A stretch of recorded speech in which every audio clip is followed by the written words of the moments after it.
Сегодня, 8 ноября 2023 года, всеми нами любимой игре Clash Mini исполняется 2 года. И в честь этого праздника подготовил для вас пересказ всей истории игры с момента до анонса до нынешнего момента. До анонса игра выглядела вот таким образом. Как вы можете заметить, графика и стиль игры очень сильно отличаются от того, что у нас в данный момент в Clash Mini. Особенно сильно отличаются модельки миников. Кстати, о них. Здесь есть те миники, которых у нас еще нету в игре. Например, Гоблин-гигант, обычный гигант, стенобой и какой-то непонятный японский ниндзя. Также в этой версии игры у миников большие числа в статистике. Если сейчас разработчики стараются держать статистику в пределах сотни, там, например, 100 здоровья, 5 урона и так далее, то в этом геймплее вы можете заметить, как миники получают под 100 урона, по 200 урона и так далее. Также, что немаловажно, на поле у нас разбросаны какие-то капканы, ловушки, возможно, это были какие-то прототипы плиток, которые у нас сейчас находятся в игре. И также в конце матча перед нами появляется экран с различной статистикой по миникам. 2 апреля 2021 года у нас вышел анонс Clash Mini, и уже этот геймплей очень сильно отличается от того, что вы видели ранее. В этом геймплее стиль игры уже больше приближен к тому, что у нас находится в данный момент в игре, все более мультяшно, миниатюрненько и красиво. Одно из ключевых отличий версии игры из анонса это то, что в тот момент в игре не было героев.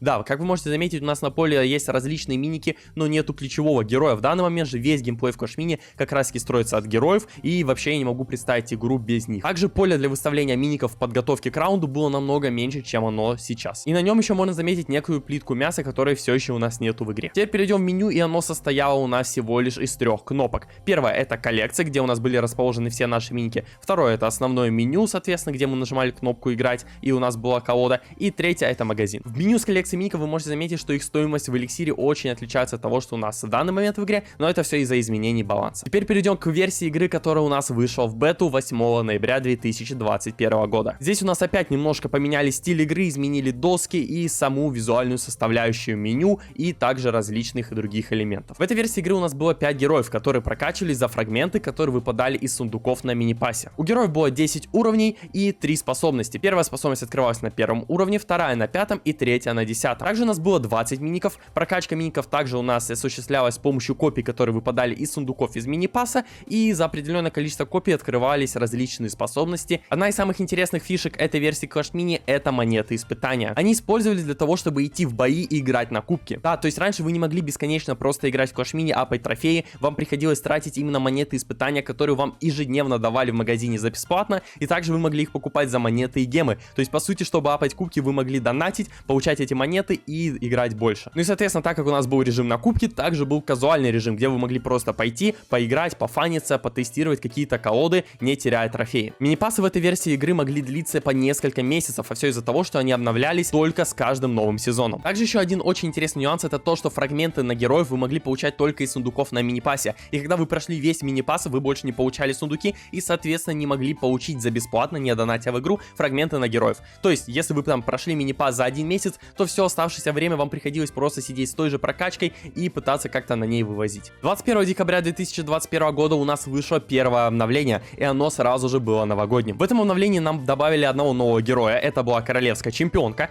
также 2 новых миников, принца и мушкетера. Также добавили очень много различных новогодних крутых скинов. В тот момент это было что-то крутое и уникальное, и их можно было купить за маленькое количество гемов. Один из этих скинов вообще являлся наградой за ивент квестовый, который вы могли выполнить и абсолютно за бесплатно получить этот скин. Также в этом обновлении добавили 3 слота для колод, дружеские комнаты и, что немаловажно, убрали монеты испытаний. Да, теперь игроки могли бесконечно играть в режим на кубки, и эти монеты испытаний превратили в кристальные монеты, которые у нас по сей день есть в игре, и за которые в тот момент вы могли покупать кристальные скины, а точнее кристальный скин на Пеку и кристальный скин на принца. 3 марта 2022 года у нас вышло следующее обновление, которое открыло 2-й сезон. В этом обновлении добавили одного героя, мастера волн и 4 миников, рыбака, ведьму, мечника и золотого гиганта. В тот момент все офигели, потому что вау, 4 миника это так много и круто, все были очень рады такому большому количеству контента. Также добавили новую морскую доску с плиткой трамплина, а точнее ракушкой, которая запускала вашего миника вперед. Ну и главной фишкой этого обновления стали кланы, в которых было по 20 участников. И в этих кланах вы могли играть в рейды, и за рейды вы получали бесплатные гемы, очень большое количество бесплатных гемов, их можно было прям очень много фармить, открывать крутые скины и радоваться жизни. Ну и конечно же эти гемы можно было тратить на новые морские скины, которые также добавили, эти скины были очень крутые, в особенности краб мега рыцарь, которого все очень сильно любят. Также в этом обновлении добавили еще одну новую функцию, это сброс миников. В течение сезона вы могли собирать звезды на миников, прокачивать их, а в конце просто взять, сбросить все эти звезды, но получить за них много наград. Например, фрагменты на героев, монеты, гемы, кристальные монеты и также вернуть часть своей коллекции миников. В 12 мая 2022 года у нас вышел третий сезон, в нем, как всегда, добавили одного нового героя, это Король Скелетов, и на этот раз уже всего лишь одного миника, Королевского Призрака. В тот момент, конечно, комьюнити немножко понегодовало, потому что один миник, раньше нам добавляли 4, чё так мало. Главной фишкой этого обновления стала трофейная дорога, она была выполнена в 3D стиле и длилась до 1200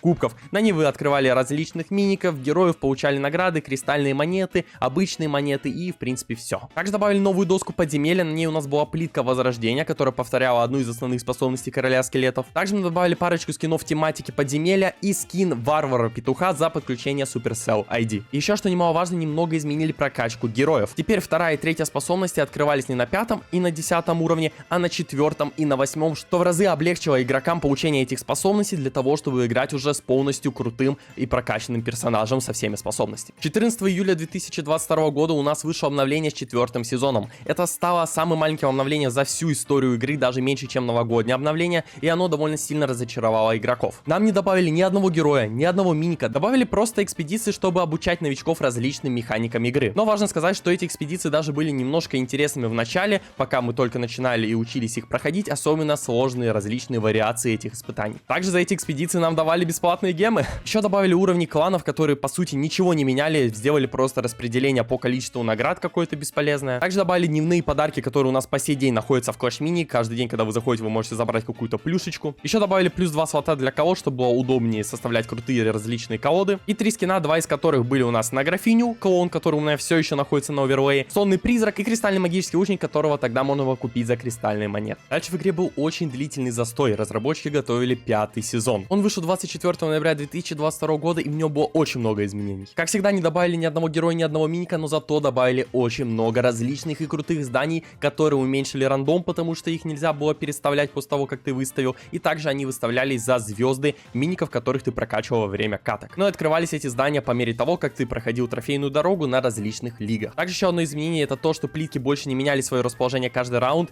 Да, до 5-го сезона плитки в каждом раунде были на различных местах. Также полностью изменили всю систему прокачки в игре. У героев было теперь по 15 уровней. Способности открывались на 1-м, на 2-м и на 3-м уровнях. Дальше мы прокачивали статистику героя и отдельно могли прокачивать сами способности. У всех способностей было по 3 уровня, и вы прокачивали их за специальную валюту в виде молний. А вот уровни героя, которые повышали его статистику, вы могли прокачивать за обычные коронки с 1 по 5 уровень, за редкие коронки с 6 по 10 и за эпические с 11 по 15. Да, у нас было очень много валют для прокачки, 3 вида коронок, молнии, в общем, это все мешалось в голове и было немножко трудновато. Также, конечно, изменили систему прокачки миников, больше вам не нужно было выбивать определенные копии, вы могли просто получать новую валюту, звезды, и за эти звезды прокачивать любых миников, которых вы хотите. Также, наконец, в этом обновлении добавили эмодзи, их было 2 вида, одни статические, другие анимированные. Еще завезли фанбоксы за кристальные монеты и гемы, и в тот момент с этих боксов вы могли выбивать повторки, то есть вы могли выбить какой-то скин и выбить его заново, и вам давали компенсацию в 50 кристальных монет. В то время эти боксы высосали гемы абсолютно у всех, и это было очень грустно. Еще у нас был новый ивент в честь дня рождения игры, потому что обнова вышла 24 ноября, а у нас день рождения 8 ноября, и в этом ивенте вы могли за бесплатно получить анимированное эмодзи с гоблином, который кидает вам праздничный торт в лицо. Также, конечно, у нас полностью изменили всю визуальную часть игры и аудио часть игры. Она стала выглядеть и звучать намного лучше, и это вправду чувствовать как большое и массивное обновление. Также, наконец, изменили систему мини-пассов. Как я упоминал ранее, мини-пассы у нас длились столько, сколько длился сезон. Это могло затягиваться до 3 до 5 месяцев. Но теперь все мини-пассы начали длиться ровно по 1 месяцу и стартовали в первых числах. Еще немножко изменили кланы, повысили количество участников с 20 до 30 и изменили рейдового босса. Ему понизили здоровье с 1000 до 100. Также удалили всеми любимый казуальный режим, в который вы могли просто играть, не теряя трофеи, тестировать какие-то колоды и фаниться. 30 марта 2023 года у нас вышел 6-й сезон, и в нем наконец-то добавили нового героя Дриаду и нового миника Бандитку. В этом сезоне удалили сброс миников, больше у вас не было опции в конце сезона их сбросить и получить какие-то награды. Теперь, когда вы прокачали их миников, вы прокачали их навсегда, ничего не сбрасывается, и вы можете ими играть бесконечно на максимальном уровне. Также добавили события, это новая функция, в которой вы могли играть в новые режимы различные. В тот момент добавили 3 режима, разные вариации драфта на большой доске. И у событий был свой ивент пасс, в котором вы получали эксклюзивные аватарки, если задонатить. Также наконец-то добавили очень большое количество аватарок, улучшили сам профиль, в нем появилось больше статистики. Удалили фанбоксы, которые всем не понравились в прошлом обновлении, они просто высасывали деньги из людей, а не давали какие-то положительные эмоции. И это обновление, наверное, получило самое большое количество хейта из всех обновлений. В нем очень сильно усложнили прокачку, героев стало прокачивать крайне трудно, приходилось задротить каждый день. И также убрали бесплатные гемы. Да, ребята, полностью убрали все гемы из рейдов, из экспедиций, отовсюду повсюду, больше нету никаких источников их получения, все очень грустят по этому поводу и надеемся, что в 8-м обновлении их вернут. И 6 июля вышло последнее обновление на данный момент, которое представило нам 7-й сезон. В нем появилось целых 2 новых героя, Хранитель, Розовая Фурия и также один новый миник, Гоблин с кинжалом. Это обновление, по моему мнению, стало ключевым и самым важным, потому что в нем запретили передвигать миников между раундами, что убрало почти весь рандом в игре и также добавило очень много стратегии. Именно это изменение спасло игру от закрытия, и теперь она, скорее всего, с 99% шансом, по моему мнению, выйдет в релиз. Еще разработчики добавили Frenzy Time, это такой промежуток времени в конце игры, когда все ваши миники очень сильно ускоряются, начинают быстро бить. Это было сделано для того, чтобы минимизировать рандом, чтобы выявлять более точные результаты в каток. Также здания, которые добавили в 5-м обновлении, удалили из обычного режима, и теперь они стали доступны только в специальном ивенте. Еще в этом обновлении разработчики уделили большое внимание плиткам, они сделали на них большой фокус, добавили целых 7 новых плиток, и теперь их было целых 2. Первая появлялась в 1-м раунде, а вторая в 3-м раунде. И также эти плитки меняются каждый день, то есть каждый день у нас новая плита, новая мета и новые колоды. Еще появились 3 новых события: режим с двойным эликсиром, режим со зданиями и режим с 3 героями. Также из-за того, что теперь нельзя передвигать миников, полностью изменили Rumble. На его место поставили драфт режим из предыдущего сезона, который понравился очень большому количеству игроков. Также переделали всю трофейную дорогу, ей поменяли визуальную часть, теперь она выполнена в 2D стиле, и ее продлили с 1200 трофеев до 3000. На 2000 трофеев вы теперь получаете какой-то крутой скинчик, а на 3000 трофеев эксклюзивную аватарку. Также после большого хейта в 6-м сезоне прокачку опять очень сильно упростили и удалили ненужные валюты. Например, молнии, за которые вы прокачивали способности героев, и обычную и эпическую редкости короны. Теперь за прокачку героев у нас отвечает лишь одна валюта, это просто коронки. И еще, что очень круто, в игру вернули боксы. После неудачного эксперимента с фанбоксами в 5-м сезоне разработчики немножко переработали всю идею и добавили 2 бокса новых, и из них теперь нельзя получить повторки. То есть, когда вы что-то открываете, это точно что-то новое, какой-то новый скинчик, аватарка или эмодзи. Но все эти изменения ничто по сравнению с тем, что вы через месяц в 8-м обновлении. Как минимум в нем удалят прокачку миников и героев, но при этом теперь за уровни этих персонажей вы будете получать разные косметические предметы. Также добавят галерею, в которой вы сможете собирать сеты из разных косметических предметов и за них получать доски. Ну и что немаловажно, в показанном геймплее 8-го обновления мы можем заметить такие изменения, как, скорее всего, синергии и прокачку героев прямо в катках, как это вы сейчас делаете с миниками. Теперь нам лишь остается ждать 8-го обновления. Такая вот история Clash Mini получилась. Все свои самые запоминающиеся моменты в ней пишите в комментариях. Ждем обнову, которая перевернет игру, и она наконец-таки выйдет в релиз.